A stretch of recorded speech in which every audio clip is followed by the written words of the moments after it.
नमस्कार, मैं प्रिया राज। आप देख रहे हैं न्यूज़ 24। आपको बता दें कि पशुपति पारस यानी राष्ट्रीय लोक जनशक्ति पार्टी के राष्ट्रीय अध्यक्ष हमेशा चर्चे में रहते हैं और हालांकि ये चर्चाएं काफी तेज होती नजर आ रही है। ऐसे में जहां पशुपति पारस ने एनडीए का साथ दामन छोड़ दिया और एनडीए से खुद को अलग कर लिया, तो जहां महागठबंधन भी इस ओर है, तो महागठबंधन की तरफ पशुपति पारस जी का झुकाव कुछ ज्यादा ही इन दिनों महसूस किया गया। अब सवाल उठता है कि क्या महागठबंधन से भी उन्हें अलग कर दिया गया या पशुपति पारस अलग हो जाएंगे? ऐसी बातें इन दिनों काफी सुर्खियों में है और लगातार कई मीडिया संस्थानों में इन बातों को धावा प्रवाह की तरह आगे बढ़ाया जा रहा है। लेकिन एक न्यूज़ 24 हमेशा से सच्चाई को पेश करता रहा है और ऐसे में आज पशुपति पारस की वो सच्चाई हम आपके बीच पेश करेंगे, जिसके साथ हमारे मौजूदा ग्राउंड से रिपोर्ट और जानकार सितेश जी बैठे हैं। सितेश जी, पशुपति पारस लगातार सुर्खियों में बने रहते हैं। ऐसे में लगातार देखा जाए तो कई दिनों से ये कारणवश बातें चल रही है कि पशुपति पारस को अब महागठबंधन की तरफ से भी झटका दे दिया गया। क्या वाकई ऐसी बात है या जमीनी स्तर पर आप गए होंगे, वहां बातचीत की होंगे, क्या कुछ वहां से आपको जानकारी प्राप्त हुई? देखिए, सबसे बड़ी बात है कि पशुपति पारस जो है एक अच्छे राजनीतिकार कह सकते हैं। एक राजनीति में उनकी बहुत अच्छी खासी एक पहचान भी है। जाहिर सी बात है कि पहचान हो भी क्यों ना, रामविलास पासवान के साथ रहे हैं, रामविलास पासवान भाई हैं, तो राजनीति में इनकी पकड़ हो क्यों नहीं। तो सबसे मौसम विज्ञानी कहे जाते हैं रामविलास पासवान राजनीति के। तो जाहिर सी बात है उनके साथ के व्यक्ति, उनके भाई क्यों नहीं राजनीति के बारे में विशेष जानते हो।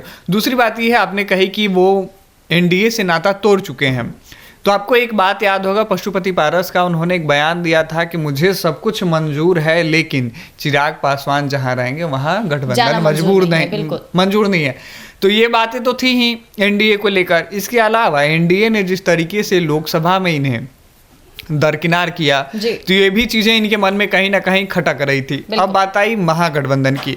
बिहार में देखिए, अगर चुनाव में दो चीजें अगर देखी जाए तो दो ही पार्टियां मुख्य रूप से हैं, एक एनडीए और दूसरी ओर इंडिया।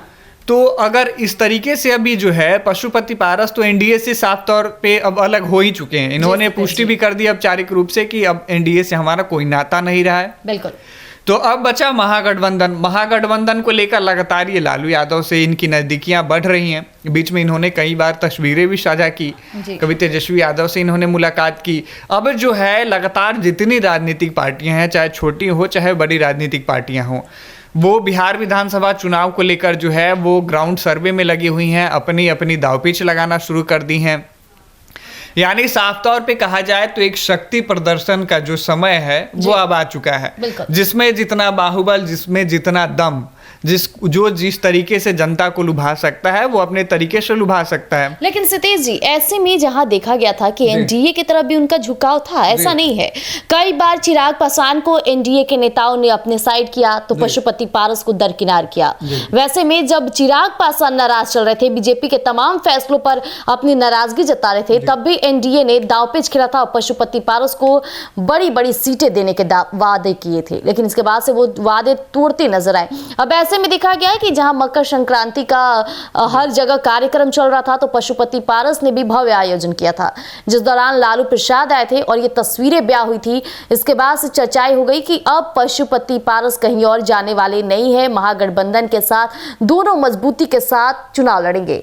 और ऐसे में महागठबंधन की तरफ भी चर्चाएं तेज थी कि कहीं ना कहीं अभी नए वोट बैंक को साधने की कोशिश की जाती है और पशुपति पारस के जरिए पासवानों का वोट बैंक कहीं ना कहीं महागठबंधन अपने पाले में लाना चाह रहा था।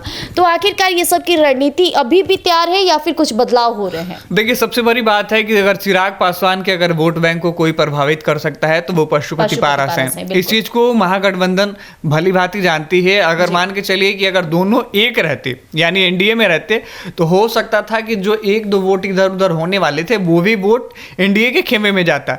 लेकिन अगर चिराग पासवान जिस जिस जगह से लड़ेंगे, अगर पशुपति पारस उसी जगह से अपना कैंडिडेट उतारते हैं तो महागठबंधन को इसका लाभ मिल सकता है। बिल्कुल। तो इसीलिए महागठबंधन ने इनके साथ शायद, अभी देखिए लगातार नजदीकियां बढ़ रही हैं, लेकिन अभी तक महागठबंधन की ओर से स्पष्टीकरण नहीं लेकिन आया है सतीश कि जी पशुपति पारस इस जो बीच है- ये भी देखा गया कि तमाम बैठक हुई महागठबंधन का, देखा जाए तो ये बैठक के दौरान पशुपति पारस नजर नहीं आए, जहां वीआईपी प्रमुख मुकेश सहनी भी नजर आए थे, लेकिन जहां पशुपति पारस महागठबंधन में रहने की बात करें, झुकाव महसूस कर रहे हैं, ऐसे बीच तमाम डिबेट में, तमाम बातों में उनका शामिलता ना दिखना कहीं ना कहीं बहुत बड़ा सवाल खड़ा करता है। देखिए सवाल तो होंगे ही, क्योंकि जाहिर सी बात है कि अभी तक जिस तरीके से वो महागठबंधन की ओर, राजद की ओर नजदीकियां बढ़ा रहे थे, सबको उम्मीद थी कि जल्द ही इस चीज को लेकर खुलासा हो जाएगा, यानी ओपनली एक मन से पशुपति पारस कह देंगे कि अब महागठबंधन के साथ हैं और महागठबंधन के साथ ही चुनाव लड़ेंगे।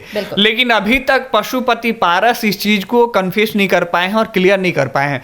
पशुपति पारस अपनी मजबूती को तलाश रहे हैं, जो ग्राउंड पे है, सर्वे कर रहे हैं, लोगों के बीच जा रहे हैं, तो इससे कहीं ना कहीं पशुपति पारस इस चीज का आकलन लगाना चाहते हैं कि अगर किसी के साथ गठबंधन ना करके अगर खुद मैदान में लड़े तो हमारी पार्टी को कितना बहुमत प्राप्त होगा, कितनी सीटें आ सकती हैं, हम बिहार की राजनीति में हमारा समीकरण किस तरीके से बैठता है, धरातल पे हमारी मजबूती कैसी है, इन तमाम चीजों को जब इनके पास एक आकलन होगा, एक आंकड़ा होगा, उस हिसाब से जो है ये राजनीतिक पार्टियों पे दबाव बनाएंगे। इसीलिए शायद अभी पशुपति पारस जो हैं वो राजनीतिक पार्टियों से थोड़ा सा हटके ग्राउंड पे काम कर रहे हैं। तो जैसा कि अभी आपने मेरे सहयोगी यानी कि क्षितेश को सुना, उन्होंने तमाम ग्राउंड रिपोर्ट की जानकारी आपके बीच साझा की। इस बीच जो लगातार सुर्खियों में है कि पशुपति पारस को महागठबंधन से झटका मिला, तो ऐसी बातें नहीं है। अभी पशुपति पारस ने भी इसका खुल करके बातों को समक्ष नहीं रखा है, तो पशुपति पारस क्या कुछ करेंगे ये तो देखने वाली बात हो जाएगी। लेकिन रहा बात बिहार विधानसभा चुनाव को लेकर, तैयारियों को लेकर, तो जोरों शोरों से हर पार्टी तैयारी करिए। इस बीच पासवानों के चेहरे के रूप में पशुपति पारस के पास भी अपना एक तगड़ा वोट बैंक है जो कभी वो इस्तेमाल कर सकते हैं। तो ऐसी अपडेट के लिए हमारे साथ बने रहिएगा एक न्यूज़ 24 पर। दीजिएगा इजाजत, धन्यवाद।